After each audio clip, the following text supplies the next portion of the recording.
10 reasons you should use cooking as part of your therapy. This is part 3.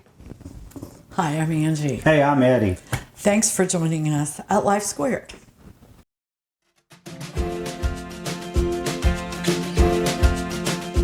Welcome to Life Squared, brought to you by the Perfectly Imperfect Network, from imperfect folk everywhere.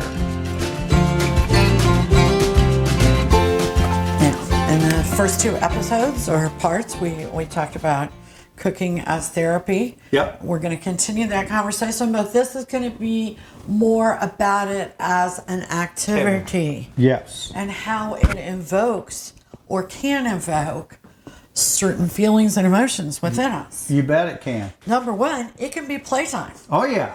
I mean, we get awfully playful in the kitchen. Yes, we do. You know, our kids did. We make jokes. When we were dating, we did a lot. I remember my head going in the sink water a couple times. Yeah. So, you know, it can be a playtime. It can be fun. You don't have to take it so seriously. No. Make it fun. Number 2 is my favorite. It can be very sexy. Yeah, risque. I mentioned this a lot of times when I was in college.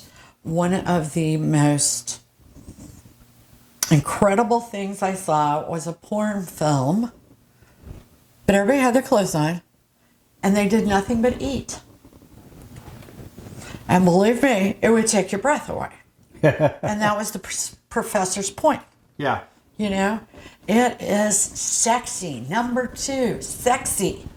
You know, and what's more sexy than chocolate? Yeah. And more fun. So that's number 2. Number 3, similar, is food porn. I mean, a lot of people online talk about that fried egg and when you burst it and you catch a picture or a video of that yolk running down. Oozing. There's a guy up on the corner that has a restaurant, the Farmer's Gastro. Yeah. He constantly does that. Yes, he He does. loves to because you know what? It brings people into his restaurant. Yeah, it does. It's It food works. porn. When food looks good, it is pornographic and people love food porn. Orgasmic. Yeah. Number 4 4. is scientific. You know, especially if you're a baker, it is very scientific. It is very exact. Yes. You can play like the kitchen is your very own lab. Yeah. And you know what? It is okay to play. Adults need to play. Yeah. Number 5, it makes you slow down. Slow down. You know, if you got something stewing on the stove, you just can't rush it. No. You just gotta wait. You just gotta slow down and think about it. That's I kind of miss. We used to do that on Sundays. We would basically cook all day Yeah. for that evening meal, Yeah. and I kind of miss it with the kids gone. We don't do that because Right. we can't eat all that food. Yeah. But the boys sure could. So Yes. it did. It made us slow down, and we slowed down that one day a week, Yeah. and it was all about the food. All about the food and the cooking. family. Exactly. Number 6, you have to focus. Yeah. You have to focus on what you're cooking or you'll mess up. Yeah. And that's very important. It goes back to episode 2, talking about mindfulness. In the moment. It's focusing on, okay, I'm going to make some homemade tomato soup. Well, you got to focus on that tomato soup. You've stepped away from all these other stressors in your life.